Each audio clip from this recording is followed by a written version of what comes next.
नमस्कार, नई परख पर आप सब लोगों का स्वागत है। हमारे देश में संसद का मानसून सत्र चल रहा है, लेकिन आप सब इस बात को नोटिस कर रहे होंगे कि संसद का सत्र तकरीबन रोज ही हंगामे की भेंट चढ़ जा रहा है, संसद में कोई कार्रवाई नहीं हो रही है। आम तौर पर सत्ता पक्ष इसकी जिम्मेदारी विपक्ष पर डाल देता है, लेकिन अगर आप थोड़ा भी ध्यान देकर देखें इस चीज़ को, तो आप यह पाएँगे कि असल में सत्ता पक्ष के द्वारा संसद की जबरदस्त अवहेलना की जा रही है। जब से मानसून सत्र शुरू हुआ है, तब से प्रधानमंत्री और गृह मंत्री संसद से तकरीबन गायब ही रहे हैं और यह माना जा रहा है कि वे लोग जेनजी आंदोलन के कारण और उस पे हुई पुलिस कार्रवाई के कारण जो स्थितियाँ उत्पन्न हुई हैं, उससे वे विपक्ष के सवालों से बच रहे हैं। उन्हें यह डर है कि अगर वो संसद में आएँगे, तो विपक्ष के द्वारा बहुत तीखे सवाल किए जाएँगे। हालाँकि अगर वो संसद में आते और विपक्ष के सवालों का जवाब देते, तो उनकी स्थिति के लिए भी यह काफ़ी बेहतरीन चीज़ होती। यह माना जाता कि उन्होंने संसद का सामना किया है और सारे सवालों का जवाब दिया है। अब आप इस बात पर ध्यान दीजिए कि 20 जुलाई के दिन जिस तरीके से इवेंट्स हुए, जिस तरीके से घटनाक्रम हुआ, उसके बाद सरकार की स्थिति लगातार खराब होती गई। उसके बाद सरकार ने जेनजी आंदोलन को सँभालने के लिए कुछ कानून लाने का प्रावधान किया, जिसमें पेपर लीक से संबंधित कड़े प्रावधान करने की बात कही गई। लेकिन प्रधानमंत्री ने इस कानून को लाने की घोषणा भी संसद से बाहर की और उसके बाद जब इस कानून को लेकर संसद में, लोकसभा और राज्यसभा में बहस हुई, तो प्रधानमंत्री और गृह मंत्री दोनों ही गायब रहे और प्रधानमंत्री ने जेनजी आंदोलन से उत्पन्न हुई स्थिति के बारे में बहुत सारी बातें इंस्टाग्राम पर छोटे-छोटे रील्स बनाकर की और यह अपने आप में संसद की अवहेलना का जबरदस्त उदाहरण है, क्योंकि अब माना जाता है कि जब भी संसद का सत्र चल रहा है, तो उस समय कोई भी नीतिगत बयान, कोई भी महत्वपूर्ण बात सरकार से जुड़े लोगों को संसद में आकर करनी चाहिए। लेकिन पुलिसिया दमन की कार्रवाई के बारे में या फिर नए कानून के बारे में प्रधानमंत्री या गृह मंत्री ने संसद को विश्वास में नहीं लिया, वहाँ पर उनके द्वारा कोई बयान नहीं दिया गया। जो पेपर लीक से संबंधित कानून है, उस पर जब लोकसभा में चर्चा हुई, तो विपक्ष के नेताओं को बोलने का मौका मिला। राहुल गांधी ने जबरदस्त तरीके से पेपर लीक से जुड़े मुद्दे और उसके आसपास की जो पूरी स्थिति है, यानी जो छात्रों का आंदोलन है, उसके बारे में अपनी बात कही। लेकिन वहाँ भी हम यह प्रवृत्ति देखते हैं कि जो सत्ता पक्ष के सांसदगण थे, वो राहुल गांधी को बोलने नहीं दे रहे थे। कुल मिलाकर तस्वीर यह बनती है कि सत्ता पक्ष खुद नहीं चाहता कि संसद की कार्रवाई अच्छी तरीके से चले। अभी विपक्ष यह मांग कर रहा है कि जेनजी आंदोलन के समय जो पैलेट गन का प्रयोग हुआ था, छात्रों पर जो लाठीचार्ज हुई थी, उसकी जिम्मेदारी गृह मंत्री अमित शाह लें।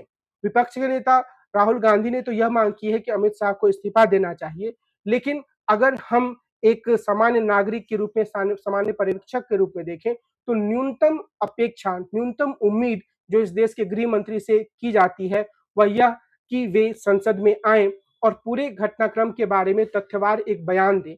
कम से कम वो यह बताएँ कि इस पूरे घटनाक्रम में उनकी क्या भूमिका थी। वे इस बात को स्पष्ट करें कि पैलेट गन चला था तो कितने लोग घायल हुए, इसका आदेश किसने दिया था, लाठीचार्ज का आदेश किसने दिया था, जो घायल छात्र हुए उनके बारे में सरकार ने किस तरह का प्रबंध किया था, जो कॉकरोच जनता पार्टी और सरकार के बीच में समझौता हुआ था, उसके अनुसार क्या आत्महत्या करने वाले विद्यार्थियों के परिवारों को 1-1 करोड़ रुपया दिया जा चुका है या नहीं? ये ऐसे प्रश्न हैं जिनके बारे में सरकार को संसद में जवाब देना चाहिए। लेकिन हम यह पाते हैं कि गृह मंत्री भी संसद से गायब हैं, प्रधानमंत्री भी संसद से गायब हैं और कुल मिलाकर उन्हें ऐसा लगता है कि सबसे अच्छी रणनीति यही है कि लगातार हंगामा होने दिया जाए, संसद को स्थगित होने दिया जाए।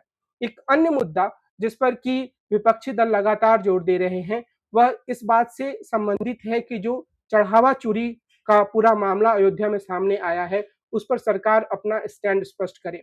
चढ़ावा चोरी का मामला अत्यंत गंभीर था। राम मंदिर के ऊपर के में जो लोगों ने दान दिया था, उसको लेकर जो चोरी की बात सामने आई है, उसके बारे में भी कोई स्पष्ट आंकड़ा नहीं है। कुछ लोग कहते हैं कि वो हज़ारों करोड़ रुपए की चोरी है, कुछ लोग कहते हैं कि 200 से 300 करोड़ रुपए की चोरी है, कुछ लोग ये कहते हैं कि एक पूरा सिंडिकेट इसमें काम कर रहा था। सरकार की तरफ से यह दिखाया गया, गोदी मीडिया की तरफ से दिखाया गया कि कुछ जो नीचे के स्तर के लोग थे, जो उस मामले से संबंधित थे, वही इस पर अपने अ, गलत तरीके के से चोरी कर रहे थे।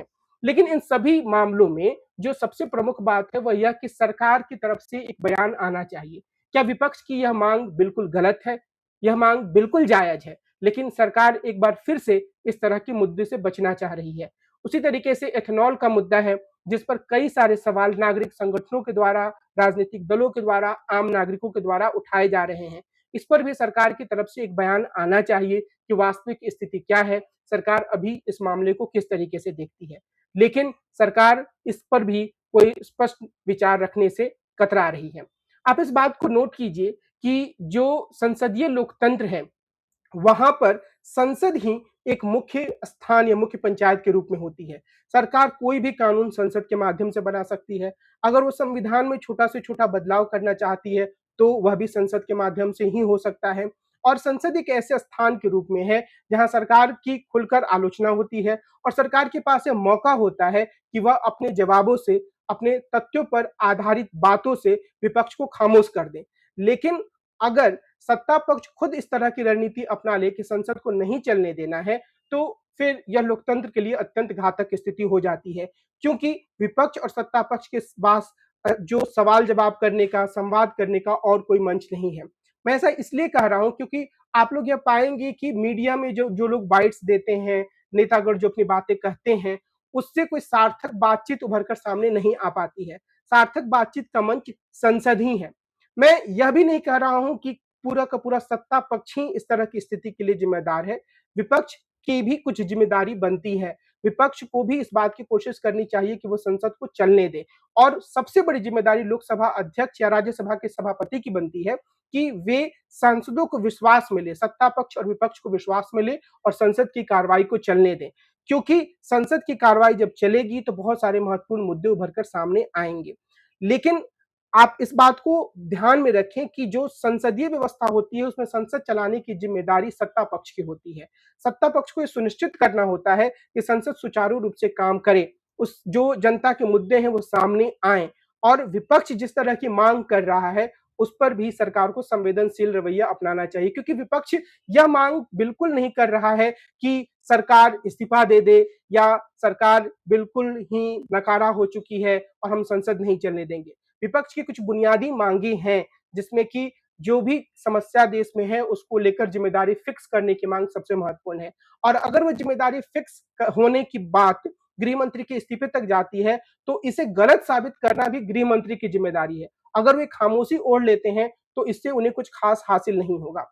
एक अजीबोगरीब बात आप सब लोगों ने भी नोटिस की होगी कि बार-बार यह कहा जा रहा है, गोदी मीडिया के द्वारा भी और कई अन्य जो तुलनात्मक रूप से न्यूट्रल किस्म के पत्रकार हैं उनके द्वारा भी, कि प्रधानमंत्री और गृह मंत्री कुछ गहरी योजना बना रहे हैं और वो चाहते हैं कि कोई ऐसी बात हो जिससे अलग-अलग तरह के जो आरोप उनके ऊपर लगे हैं, वो आरोप बिल्कुल नेपथ्य में चले जाएँ, पर्दे के पीछे चले जाएँ और लोग उस नई चीज़ के बारे में बातचीत करने लगें।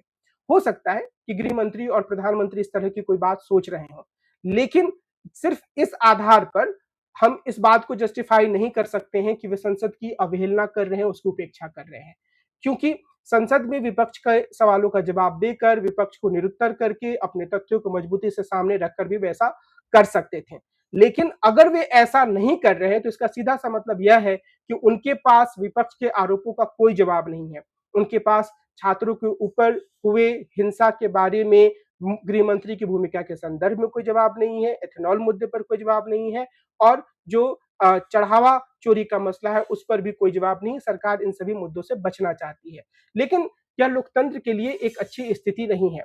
हमें इस बात को ध्यान में रखना चाहिए कि संसदीय लोकतंत्र संवाद पर चलता है, बहस पर चलता है, संस्थाओं के सम्मान पर ही संचालित होता है।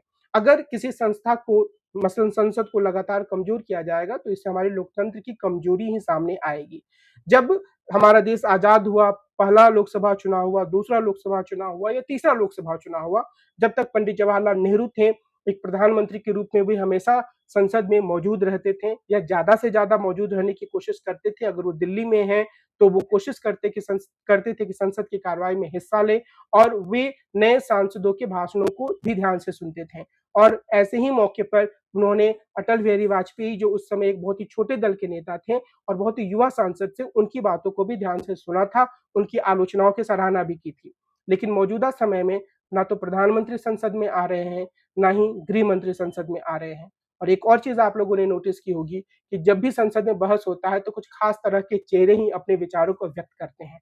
राजनीतिक दलों के भीतर यह अधिकार है कि वे अलग-अलग मुद्दों पर कौन बोलेगा, इसके लिए वो अपने सांसदों का चयन कर सकते हैं। लेकिन मुझे यह बात बड़ी अजीब लगती है कि तकरीबन सभी दलों में, और मैं कहूँगा कि इसमें विपक्षी दल भी शामिल हैं, कुछ खास लोग ही संसद में अपने विचार रखते हैं और कई सारे जो नए सांसद हैं, युवा सांसद हैं, उन्हें अपने विचार को व्यक्त करने का मौका नहीं मिलता है।